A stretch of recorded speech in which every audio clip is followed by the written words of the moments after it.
the haunting audio of a radio turning on by itself, ghostly figures caught between worlds and whispers of the past refusing to stay buried. Welcome to my channel, where today we lines uncover the chilling secrets lurking within the hallowed halls of a legendary Colombian hacienda. But before we begin our journey into the shadows of this bygone era, be sure to hit that subscribe button so you never miss out on our spine-tingling tales.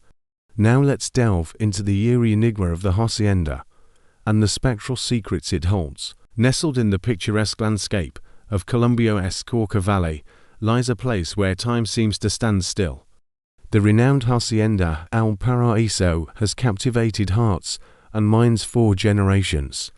Immortalized in literature, its grandeur echoes through the ages, leaving visitors and locals alike spellbound. But behind the hacienda's enchanting facade, there exists a darker tale, one that sends shivers down the spine and leaves one questioning the boundaries between the living and the dead. Let's set the stage for this haunting narrative. Imagine a grand estate enveloped by lush greenery, its colonial architecture whispering tales of bygone days. Picture a sprawling expanse of land where rolling hills meet dense foliage, creating a setting that is both idyllic and enigmatic. Now enter Jorge Isaacs, a celebrated author whose words brought the hacienda to life in his timeless novel María.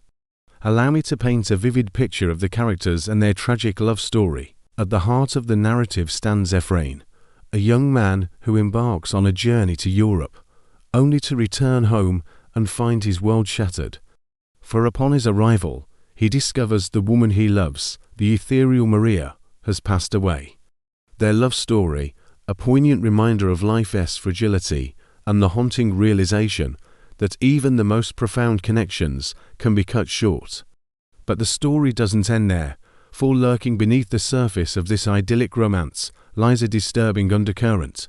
Picture yourself walking through the very rooms where the characters once roamed, feeling their presence linger around every corner.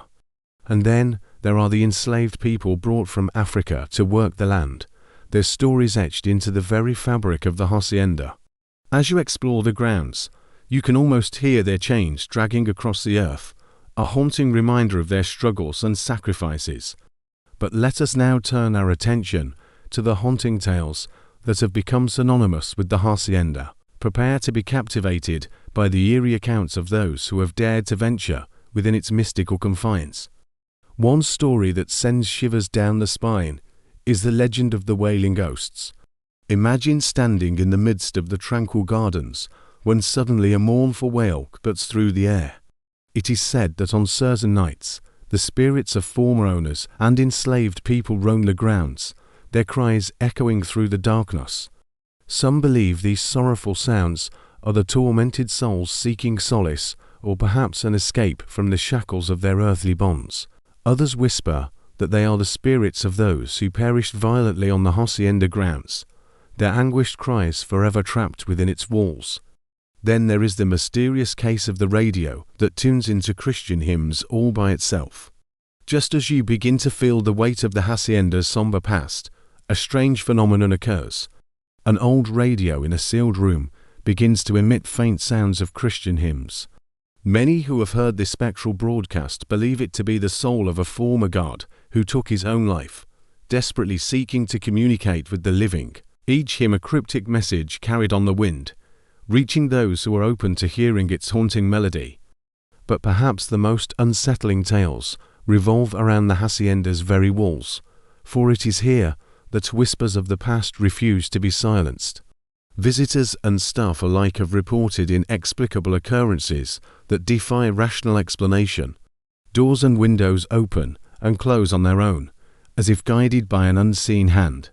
And in the dead of night, apparitions of former residents and slaves appear and vanish without a trace. Some say these manifestations are the spirits of those longing to reunite with their loved ones, or perhaps they are the tormented souls seeking retribution for their unjust treatment during their mortal lives. As you wander through the labyrinthine corridors of the hacienda, you cannot help but wonder if you are truly alone. For the boundary between the living and the dead seems to blur, allowing glimpses into a realm where spirits roam free. One must delve deeper into the rich tapestry of history to truly understand the origins of these haunting tales. Let us take a journey back in time to the colonial era, when the hacienda thrived as a sugarcane plantation. Picture vast fields of sugarcane swaying in the breeze, their sweet aroma filling the air.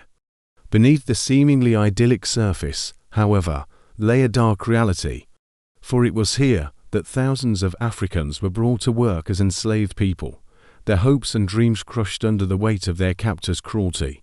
It is here that the spirits of these oppressed individuals became intertwined with the very essence of the hacienda. Their suffering, their anguish, and their unfulfilled dreams continue to resonate within its walls, reaching out to touch the hearts and minds of those who dare to venture here. To fully grasp the haunting significance of the hacienda, one must confront the brutal realities of slavery and its enduring impact. Picture a time when human beings were treated as property, their lives dictated by the whims of their enslavers. The hacienda played a pivotal role in perpetuating this inhumane system, its grounds stained with the tears and blood of those who toiled under its unforgiving sun. Throughout history, countless acts of violence and cruelty were committed here, leaving scars that run deeper than time itself. From the lash of the whip to the chains that bound their ankles, the enslaved endured unimaginable hardships, their humanity stripped away. But their spirits refused to be broken, and it is their indomitable strength that continues to echo within the hacienda's embrace. In the midst of this somber tale, one cannot help but be drawn to the captivating character of Maria. Her tragic demise and untimely death added another layer of sorrow to the hacienda's already haunting narrative. Imagine the young and vibrant Maria, her laughter echoing through the halls, bringing joy and light into the lives of those around her. But fate had a cruel twist in store. As if the burdens of the past weren't enough, Maria's story unfolded like a Greek tragedy, leaving a void that could never be filled. Her presence lingered, not as a ghost, but as a reminder of the fleeting nature of life and the haunting realization that even in paradise, shadows may lurk. And who better to guide us through this labyrinth of intrigue and mystery than Kapeto, a former security guard who bravely patrolled the hacienda's grounds. Picture a hardened man with eyes that have witnessed too much, his face etched with the weight of his experiences. Kapeto has seen things that defy explanation, heard whispers that send chills down the spine, and felt the icy touch of the supernatural. He's our window into the unseen world that exists just beyond our perception, a world where the veil between the living and the dead is at its thinnest. During his time at the hacienda, Kapeto encountered a series of unsettling incidents that challenged his rational mind and left him questioning the very nature of reality. One fateful day, while exploring the darkened corners of the hacienda, he stumbled upon a sealed room, its silence deafening. And then, as if summoned by his presence, a faint tune began to emanate from within. The old radio had turned on, tuned to Christian hymns. This wasn't just a random occurrence. Oh, no. It was a chilling message from beyond the grave. Kapeto believed it was the soul of a former guard who met his demise within those very walls, desperately trying to communicate with the living. Could it be that the spirits of the hacienda are reaching out, desperate to share their haunting melodies with those who will listen? Another incident that sent shivers down Kapeto's spine occurred during the long, dark nights. As he patrolled the grounds, he would hear chains dragging, as if someone or something was shackled and moving through the darkness. These were no ordinary chains, but the very shackles that bound the enslaved people who toiled and suffered on the hacienda's grounds. Were these tormented souls seeking freedom even in death, their cries echoing through the night? And then there were the eerie sightings, apparitions that appeared and vanished at the edge of his vision. Kapeto saw the ghost of a young girl in a tattered dress, her eyes filled with sadness. To comprehend the depths of these haunting tales, one must immerse oneself in the historical context that gave rise to the hacienda's troubled past. Imagine a time when the mighty Spanish conquistadors roamed the lands of South America. their thirst for gold and power insatiable. They sought to drain the riches from the soil of Colombia, leaving a legacy of exploitation and despair. Under their oppressive rule, thousands of Africans were brutally transported to the hacienda, their humanity stripped away as they were forced to work tirelessly in the scorching heat. Their bodies bore the marks of whips and their spirits carried the heavy chains of their servitude. However, the hacienda's haunting didn't end with the end of slavery. Oh, no. It continued to be a place where lives were tragically cut short and souls were left restless. Picture a time when love and loss intertwined in the most heartbreaking way possible.